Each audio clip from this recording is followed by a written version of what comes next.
8-year-old Lily was never one to keep her room tidy. Her mom would always nag her to pick up her toys. But Lily liked the mess.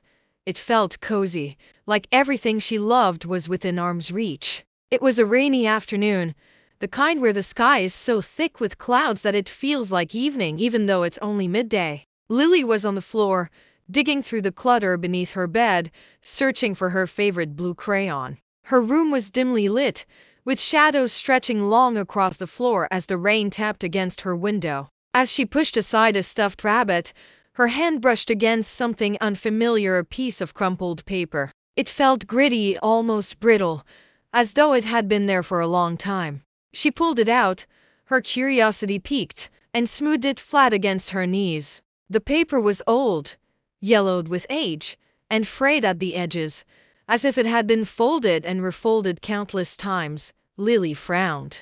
She didn't remember ever having seen this paper before. The drawing on it was simple, like something a much younger child would create. It was done in thick, waxy crayon, with shaky lines and smudged colors. The figures on the paper formed a family at least. That's what it looked like. They stood in a line holding hands, but their proportions were wrong. The figures were spindly, with overly long limbs and hands that seemed to droop down like wilted flowers. Their faces were blank ovals, featureless and empty. Only the eyes were drawn, wide circles that were hollow and black, staring out from the page with an unsettling intensity. The colors were muted, faded, as though the crayon had been pressed too hard, then rubbed away. Beneath the figures, in a shaky scrawl, were the words, "We live in your walls." Lily's heart skipped a beat, and a chill ran down her spine. The words seemed to pulse with a strange, ominous energy. Her eyes flicked to the walls of her room, which suddenly seemed closer, like they were pressing in on her. The rain outside grew louder, drumming insistently against the glass, as if trying to get in. She stared at the drawing, unable to look away. Who could have drawn this? The style was childish, but the message was too disturbing, too intentional. It didn't look like anything her 4-year-old brother Tommy would have made. His drawings were always happy and colorful, big suns with smiling faces, stick people with huge grins, and flowers in every color of the rainbow. But this was something else entirely. Feeling uneasy, Lily crumpled the paper back up and shoved it deep into her closet, behind a pile of old clothes. She wanted to forget about it, to pretend she had never seen it, but the image was burned into her mind. Those empty faces, those wide, hollow eyes, and the words, "We live in your walls." That night, as the rain continued to fall in steady sheets, Lily lay in bed, staring up at the ceiling. Her room was dark, the only light coming from the faint glow of her nightlight, casting long shadows that danced with every flicker. The wind howled outside, causing the trees to scrape their branches against the house like skeletal fingers. She pulled the covers tighter around herself, trying to ignore the creeping sense of unease that prickled at her skin. But then she heard it, a faint, almost imperceptible scratching sound, like nails scraping against wood. It was soft at first, almost rhythmic, but it was there, coming from the wall right beside her bed. Lily froze, her breath catching in her throat. The sound grew louder, more insistent, as if something was inside the wall, trying to get out. Her mind raced. Mice. Maybe it was just mice. But deep down, she knew it wasn't that. The scratching was too deliberate, too purposeful. She squeezed her eyes shut, trying to will the noise away, but it persisted, joined now by another sound of whispering, soft and low, like voices murmuring just out of earshot.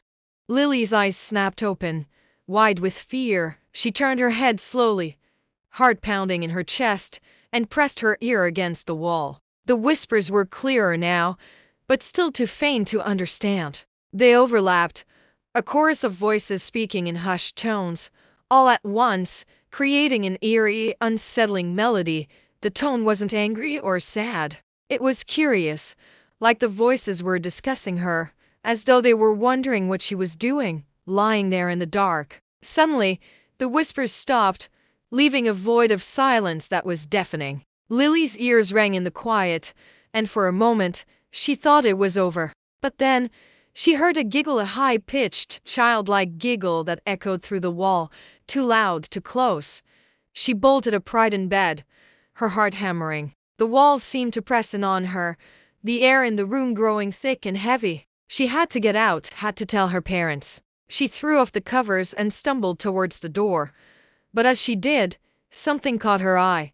The closet door was open. She stopped dead in her tracks, her breath catching in her throat. The closet door, which she was certain she had closed, now stood ajar, revealing a sliver of darkness within. And there, taped to the inside of the door, was the drawing she had hidden away. But it wasn't the same as before. Now, more words were scrawled beneath the eerie family in the same shaky handwriting. We're coming out to play. Lily screamed her through the silence, echoing off the walls as she bolted from the room. She raced down the hall, her feet slapping against the cold wooden floor, until she burst into her parents' room. Her mother and father, startled awake by her cries, were instantly at her side, pulling her into the safety of their arms. Through gasping breaths, she tried to explain what had happened, about the drawing, the voices, the laughter. But by the time they got back to her room, the drawing was gone. The closet door was closed, the room exactly as it had been before. No scratches, no whispers, no sign of anything unusual. Her parents exchanged worried glances, gently assuring her that it must have been a bad dream. Just her imagination playing tricks on her. They tucked her back into bed, promising to leave the hallway light on and the door open a crack, just in case. But as they left the room, Lily could still feel it, the cold, heavy presence lurking just beyond the walls. The rest of the night passed in a blur of half-sleep and nightmares. Lily lay awake, staring at the ceiling, afraid to close her eyes, afraid to move. Every creak of the house, every rustle of the wind outside, sent her heart racing, her imagination conjuring up images of those long, spindly arms reaching out from the walls, those empty black eyes watching her from the shadows. The next morning, the storm had passed, leaving the world washed clean and glistening in the sunlight. But for Lily, the bright day did nothing to dispel the darkness that clung to her. She refused to be alone in her room, insisting on staying close to her parents or dragging Tommy along with her wherever she went.